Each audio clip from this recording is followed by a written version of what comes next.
सो ये 6th unit है, इसमें हम लोग पढ़ेंगे gender of work. Gender of work में हम लोग मेनली फोकस करेंगे फीमेल जेंडर पे, कि फीमेल जो जेंडर है उसका कितना वर्क में पार्टिसिपेशन है। तो पहले हम लोग इंट्रोडक्शन ये सारा चीज़ देखेंगे। तो इसमें पहले हम लोग देखेंगे कि वर्क होता क्या है, वर्क और लेबर के बीच में क्या डिफरेंस है, फिर जेंडर और वर्क के बीच में क्या अप्रोचेस है, फिर नेक्स्ट करके हम लोग धीरे धीरे करके स्ट्रक्चर पे, चेंजिंग सिनेरियो पे, इंडियन कॉन्टेक्स्ट पे और ग्लोबलाइजेशन और वर्क पार्टिसिपेशन में क्या हो रहा है। तो पहले इंट्रोडक्शन देखते हैं। इंट्रोडक्शन क्या है, वर्क जो होता है वो एक एक्सपेंडिचर ऑफ मेंटल और फिजिकल वर्क, मतलब दिमाग से काम करना और शारीरिक रूप से काम करने को वर्क बोलते हैं, ठीक है। और ऑक्यूपेशन और job is work that is done on basis of regular wages या सैलरी, मतलब सैलरी के बदले में जो चीज़ होता है उसको वर्क बोला जाता है, ठीक है। फिर वर्क जो होता है वो इकोनॉमी के रिलेटेड होता है। फिर उसमें क्या होता है, डिस्ट्रीब्यूशन। इकोनॉमी में क्या होता है, distribution of good and service. या तो तुमको वर्क में क्या अपना कोई सामान दे देगा कि ये लो आलू टमाटर ले लो, वो वर्क, या तो अपना सर्विस दे देगा कि तुम्हारा घर क्लीन कर देगा, ये कर देगा, तो वो इकोनॉमी का पार्ट है, ठीक है, प्रोडक्शन और डिस्ट्रीब्यूशन का, ठीक है। अब नेक्स्ट पेज में चलते हैं। नेक्स्ट पेज में यहाँ पे हम लोग को एक चीज़ दिया हुआ है यहाँ पे कि जो लेबर और वर्क है वो काफ़ी इंटरचेंजेबली यूज़ किया जाता है, ठीक है। लेकिन labour is the work that for which you get payment, मतलब जो वर्क है वो एक ब्रॉड टर्म है, इज़ अ ब्रॉड टर्म जिसके अंदर मतलब समझ लो ये पूरा आपका वर्क है, ठीक है, और ये आपका है लेबर, ठीक है।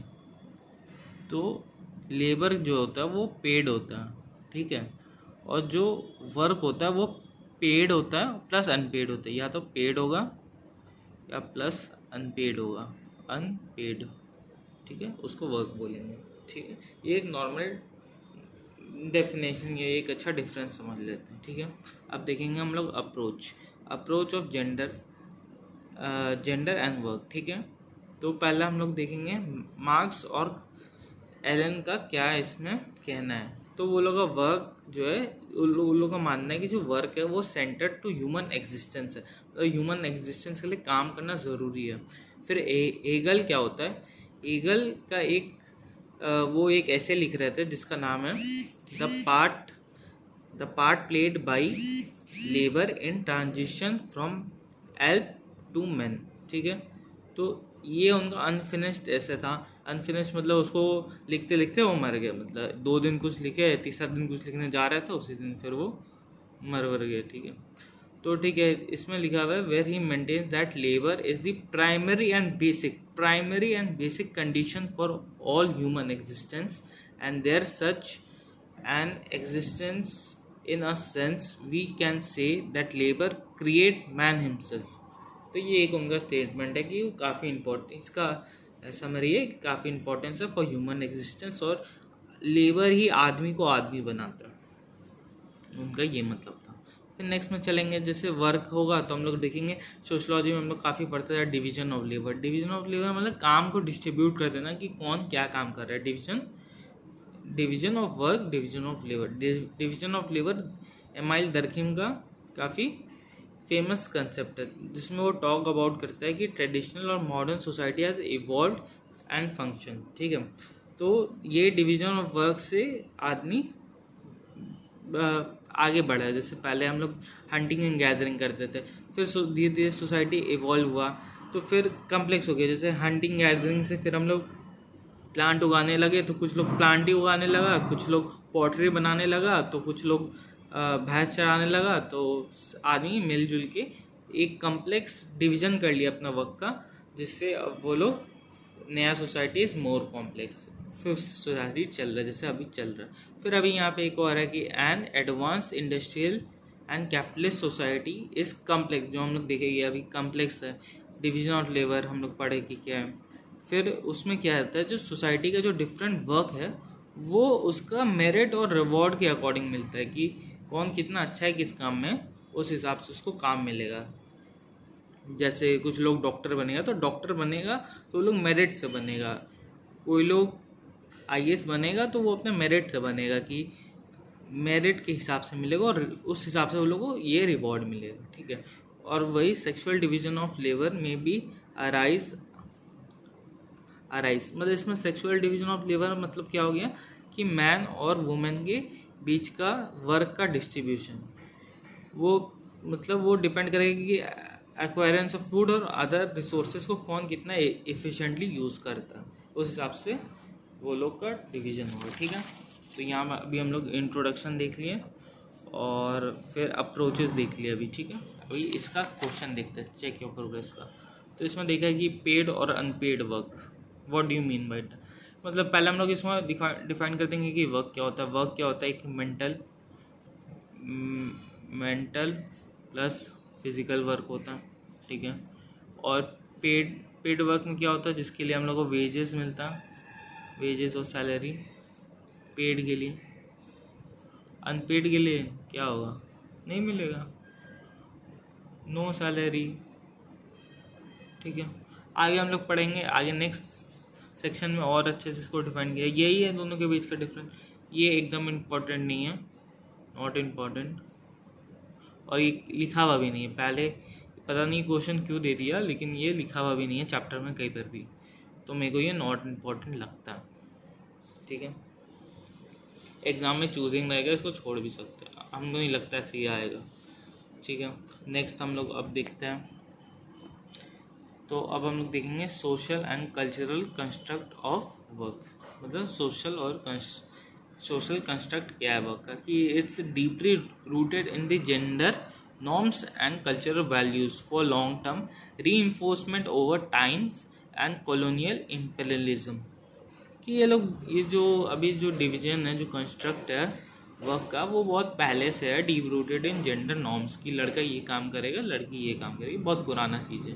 मतलब कॉलोनियल ब्रिटिश के ज़माने से चल रहा है कि गुड वाइफ लड़की लोग को बनना है। और ग्लोबलाइजेशन से क्या हो गया ना, कि अब वुमेन लोग को नया चांस मिल रहा है कि इससे आप लोगों को गुड वाइफ नहीं बनना है, वो लोग को एंटरप्रेन्योर भी बनना है, डॉक्टर भी बनना है, इंजीनियर भी बनना है, साइंटिस्ट भी बनना है, तो नया नया चीज़ बन रहा है। तो यहाँ पे अब हम लोग देखेंगे वर्क पार्टिसिपेशन। तो यहाँ पे वर्ल्ड ऑफ लेबर 2016 में मेजर एस्पेक्ट वो लोग result of women participation in paid work, it's very necessary. Paid work जरूरी है, क्योंकि अनपेड वर्क में तो वुमेन काम कर ही रही है। जैसे तुम एग्रीकल्चर देख लो, घर का केयरिंग का वर्क देख लो, बच्चा लोग का टेक केयर करना, न्यूट्रिशन का टेक केयर करना, फैमिली का टेक केयर, लेकिन वो लोग पेड वर्क नहीं है।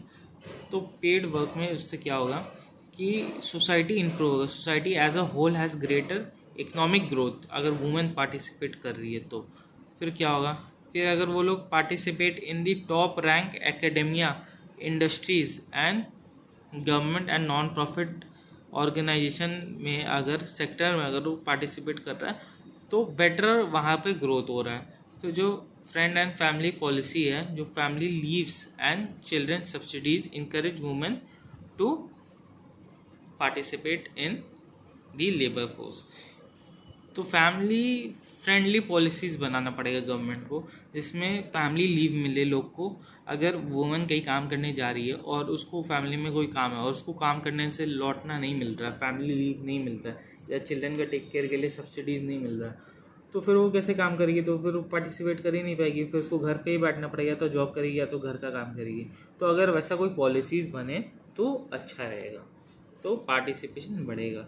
फिर हम लोग देखें कि जो यूएस में all worker mothers are the primary breadwinners in 40% American society. जैसे इंडिया का जो फैमिली है उसमें 90% जो फैमिली है उसमें जो है फादर ब्रेड विनर है ना, फादर ही अर्निंग मेंबर है। अमेरिका में उल्टा है, 40% वाल फैमिली में मदर इज़ अ प्राइमरी, मतलब मेजर पार्ट ऑफ दी जो घर चलता है वो मदर के पैसे से चलता है, ठीक है। अब हम लोग देखेंगे यूरोप का। Europe and other developed nation का क्या है कि वहाँ पर भी पार्टिसिपेशन ठीक ठाक है, कंसिडरेबली पार्टिसिपेशन है। यहाँ पे कुछ ग्राफ दिया हुआ है, इसको देख सकते हैं, इतना कुछ इम्पोर्टेंट है नहीं, यहाँ भी ग्राफ है। नेक्स्ट देखते हैं, अब इंडिया का बात होगा कि इंडिया का participation is the lowest in the world यहाँ लिखा हुआ है, लेकिन एक तरीके से ये सही नहीं है, काफ़ी ज़्यादा बैकवर्ड जैसे अफ्रीकन कंट्रीज़ हैं, ठीक है, जो बाकी अफ्रीकन कॉन्टिनेंट्स में जो काफ़ी कंट्री है वहाँ पे वुमेन का पार्टिसिपेशन बहुत लो है। तो लोएस्ट इन दी वर्ल्ड बोलने से ज़्यादा सही है lowest in the south Asia. South Asia क्या हो गया कि हम लोग का जो एशिया है ना, मान लो ये एशिया है, यहाँ पे इंडिया है, तो एशिया के साउथ में इंडिया आता है ना, यहाँ पे इंडिया आएगा, पाकिस्तान आएगा, यहाँ इंडिया आएगा, फिर यहाँ बांग्लादेश आएगा, यहाँ पे नेपाल आएगा, भूटान आएगा, ठीक है। तो लोएस्ट इन साउथ इस रीजन में इंडिया का जो पार्टिसिपेशन है वो लोएस्ट है, ठीक है। फिर वो एक नंबर प्रोवाइड करते हैं कि फीमेल फोर्स पार्टिसिपेशन रेट जो है 230 कंट्रीज़ में 121 है, ठीक है। उसके बगल में ही यमन है और पाकिस्तान भी है, और 33% of the national level in 2012, ठीक है। ये अब यहाँ पे हम लोग देखेंगे कि जो फीमेल लेबर, इसका मतलब है female labour force participation has been decreasing in recent times, ठीक है। ये सब हम लोग एग्जाम में आंसर में लिख सकते हैं, बड़ा करके, काफ़ी अच्छा लगेगा। Even after increasing the effort in education और लिटरेसी, मतलब एजुकेशन और लिटरेसी में हम गवर्नमेंट का जो भी काम करने के बाद भी वो लोग का पार्टिसिपेशन लो हो रहा है। क्यों लो हो रहा है? क्योंकि लाइफस्टाइल रिच हो गया है। तो लाइफस्टाइल रिच हो गया तो लोग को लगता है कि भाई तुम बच्चे लोग का टेक केयर कर लो, पैसा तो है ही हम लोग के पास, क्या जरूरत तुमको काम करने का, घर में आराम करो। फिर सोशल स्टिग्मा में क्या होता है कि लोग ऐसा मानते हैं कि अगर घर में पैसा का प्रॉब्लम है तो तभी गर्ल्स जो है वो बाहर निकलेगी, तो उसको बोलते हैं सोशल स्टिग्मा। तो उस कारण से भी लोग नहीं मेरे को पैसा का प्रॉब्लम नहीं है, तो फिर हम लोग के घर की जो भी लेडीज़ है वो काम नहीं करेगी, और फिर take care of the elders, मतलब बूढ़ा लोग और बच्चे लोग का काम करने के लिए।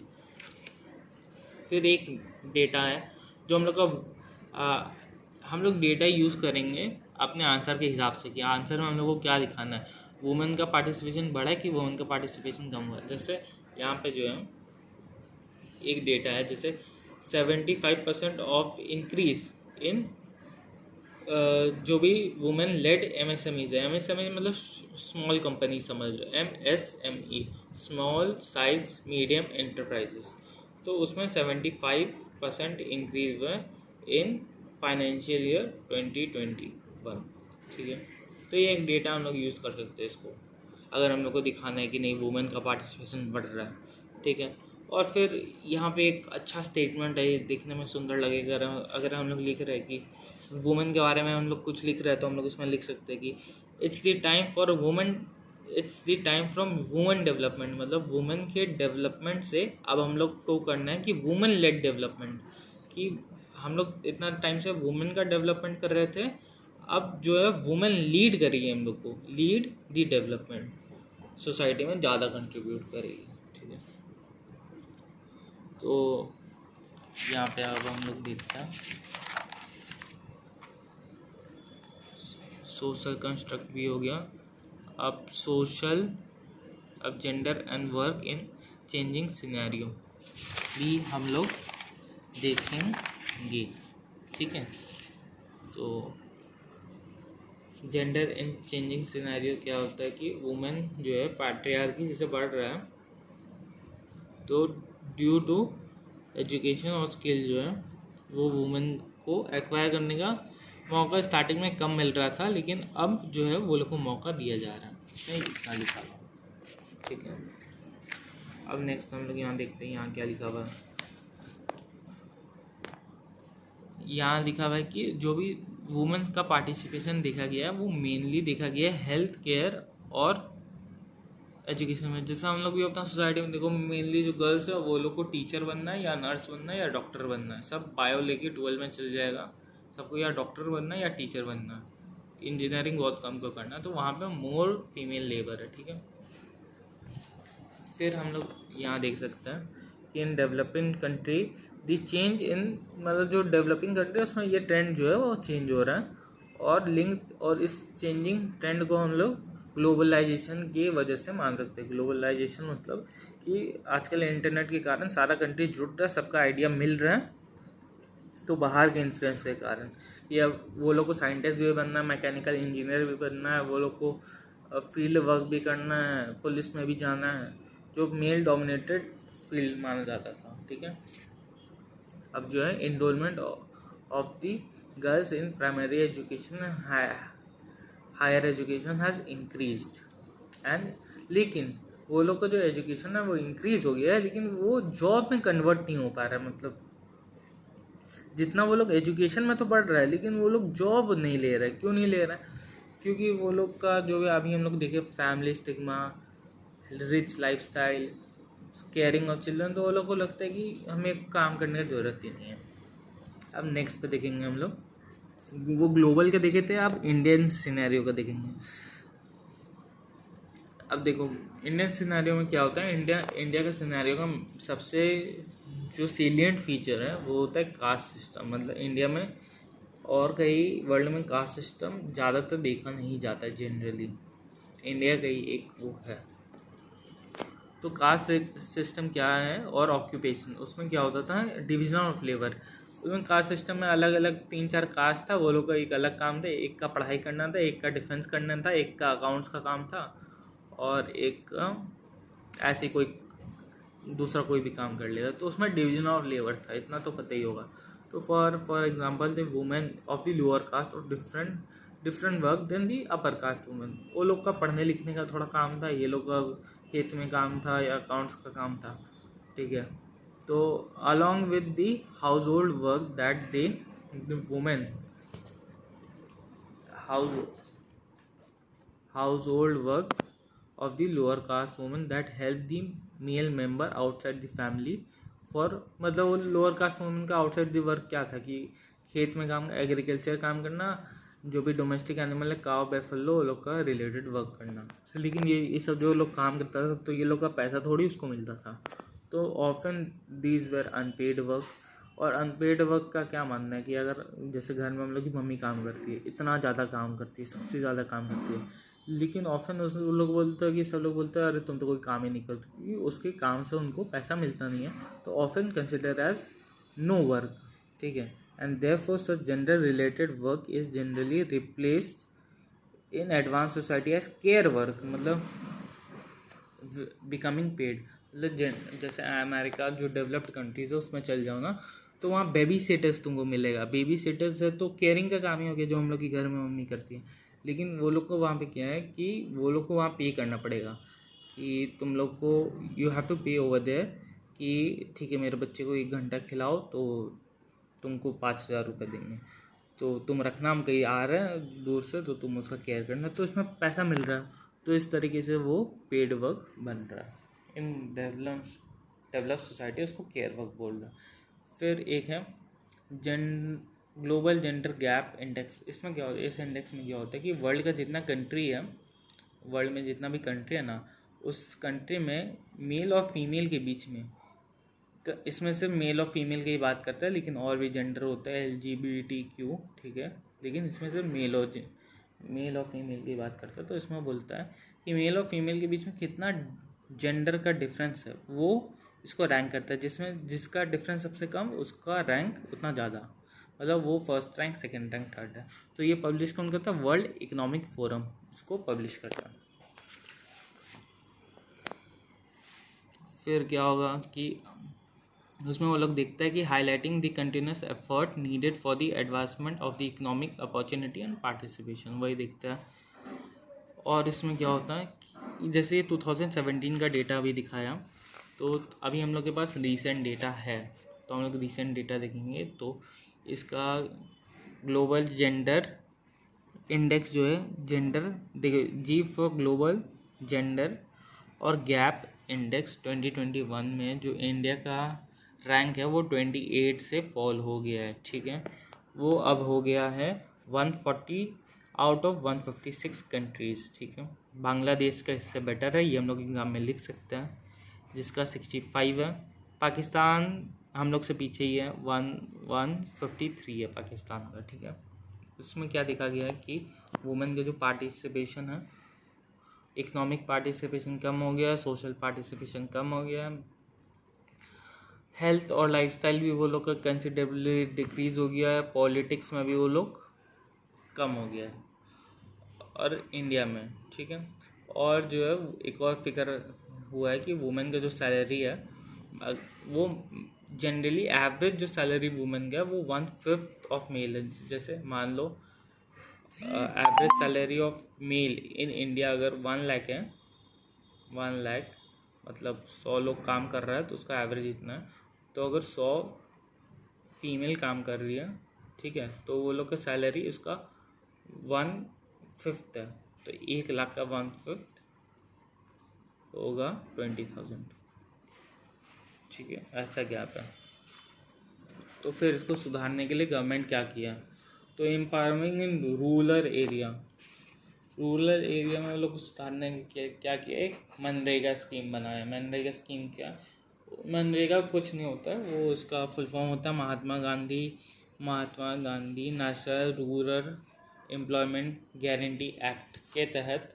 उसमें क्या होता है, एक गांव होता है, एक गांव के में 100 डेज के लिए वो लोग को एक मेनली वुमेन लोग को ट्राई करते हैं कि वुमेन को ज़्यादा चांस मिले, तो वुमेन लोग को वहाँ पे काम मिल जाता है। जैसे कुछ अगर तुम समझ लो कि वहाँ पॉन्ड बनाना है या थोड़ा सा रोड वगैरह बनाना है या कुछ कुछ छोटा मोटा काम, तो वो लोग को 100 डेज का वहाँ काम मिलता है।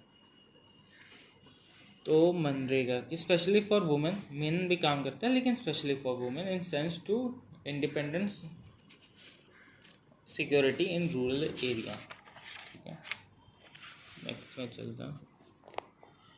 फिर यहाँ पे फिगर्स दिया है, वुमेन जो उस मनरेगा में क्या होता है, मेल और फीमेल को सेम जो है सैलरी मिलता है, ऐसा नहीं कि सैलरी अलग अलग रहता है।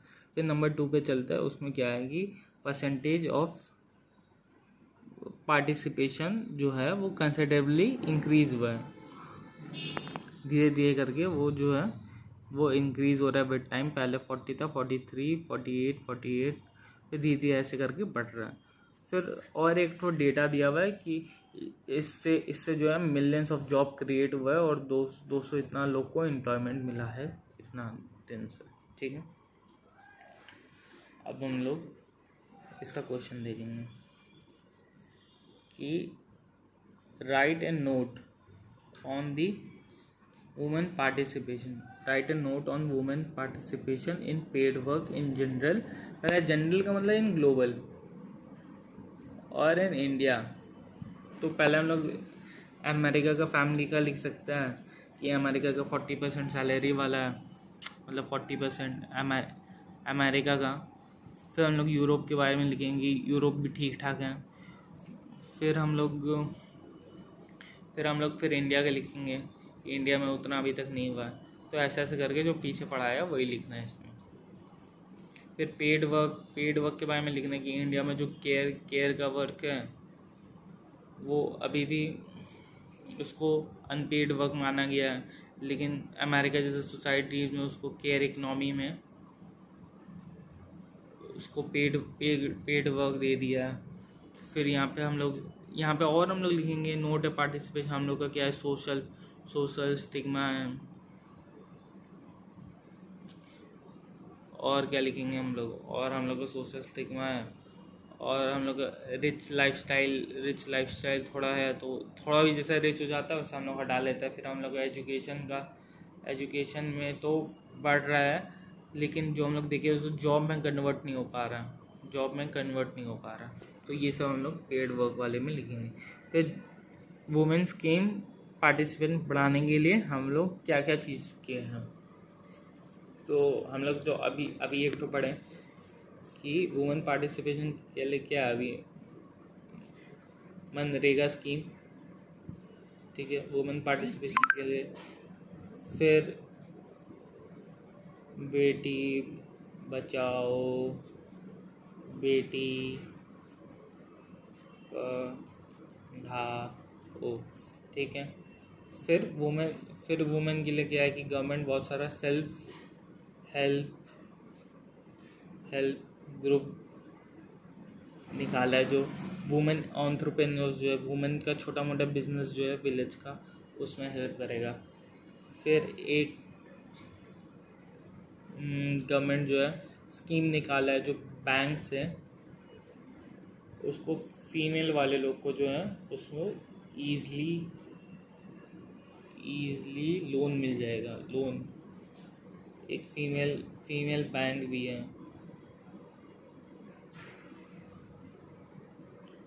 बैंक और क्या है, वुमेन का पार्टिसिपेशन बढ़ाने के लिए और क्या पॉलिसीज़ लाएगा। फिर वुमेन जो वहाँ पे काम करती है ऑफिस वगैरह में, तो वो लोगों को सेक्सुअल एक्सप्लॉयटेशन होता है, तो उसके लिए भी सेक्सुअल हैरेसमेंट, ठीक है, हैरेसमेंट का शॉर्ट में लिख दिए, एट वर्क प्लेस, ठीक है, एक्ट बनाया उसके लिए। फिर वो लोगों को कोई दिक्कत नहीं है, उसके लिए गवर्नमेंट अपना हेल्पलाइन बहुत सारा खोल के रखा हुआ है कि कोई दिक्कत हो तो बात कर लेना। तो अब हम लोग लास्ट टॉपिक का देखेंगे। हम लोग देख लिए चेंजिंग सिनेरियो, हम लोग अब ये देख लिए। अब लास्ट टॉपिक रहेगा gender and work participation and globalisation, ठीक है।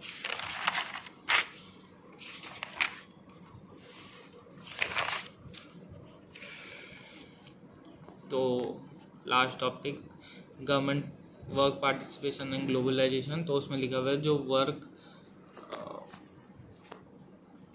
जो वुमेन्स का employment rate is slightly higher than men, women's unemployment rate is slightly higher than men and the women are found mainly in the informal economy. Informal economy को हम लोग unpaid work भी बोल सकते हैं,